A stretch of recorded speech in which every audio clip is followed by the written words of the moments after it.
சக்தி திருவடி சரணம்.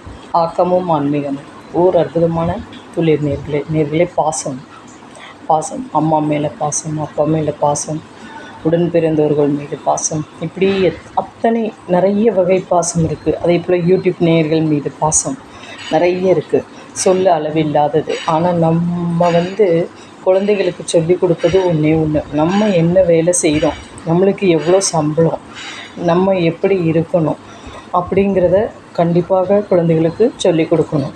அதே போல் பெருமாள் இடம் எப்படி க்ளீன் பண்ணுறது கொஞ்சம் குட்டியாக குழந்தைகளுக்கு சொல்லிக் கொடுக்கலாம். இப்போ நான் உங்கள்கிட்ட ஒரு சின்ன விஷயம் பகிர்ந்துக்கிறேன். என்னென்னு கேட்டிங்கன்னா, இப்போ பாருங்களேன், என் குழந்தையோட பெருமாள் இதை பாருங்களேன்.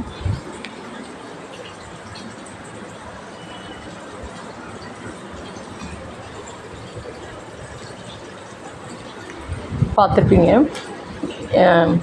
என் குழந்தையோட பெருமாள் இது.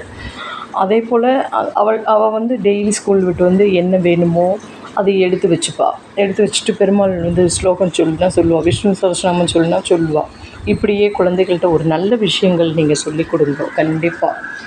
அதே போல் அன்னநாடு ஒரு 50 ரூபா 100 ரூபாய்க்கு கவுண்ட் பண்ண சொல்லிக் கொடுங்க. இப்படியே கடைக்கு கூட்டிகிட்டு போனோம்னா அவள் பில்லு கேட்குறாளா, எக்ஸ்பைரி டேட் பார்க்குறாளா, அந்த இதெல்லாம் நீங்கள் கண்காணிச்சுட்டே இருக்கணும். என்ன படிக்கிறாங்க, என்ன இது.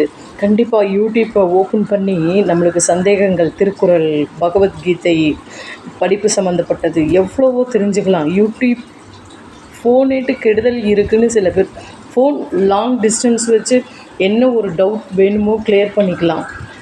ஆக 24 மணி நேரம் நான் ஃபோன் பார்க்க சொல்லலை, டவுட்டை கிளியர் பண்ணுறதுக்கு நம்மளுக்கு தெரியாதது யூடியூப் சொல்லிக் கொடுக்குது. ஆக அதெல்லாம் நீங்கள் கண்காணிங்கோ. கண்காணித்து குழந்தைகள் என்ன பண்ணுறாங்க, என்ன ஆக்டிவிட்டி பண்ணுறாங்க. ஒரு என் குழந்தை இன்றைக்கி ஒரு ஆக்டிவிட்டி தெரியலன்னா யூடியூப்பில் வாய்ஸ் இதில் சொல்லிவிட்டு அதை வரவழைப்பாக செய்வாள். ஆகையால் நல்ல விஷயங்களை நம்ம குழந்தைகளுக்கு சொல்லிக் கொடுப்போம்னு சொல்கிறேன் நேர்களே. இது என்னோடய அன்பார்ந்த வேண்டுகோள் கண்டிப்பாக.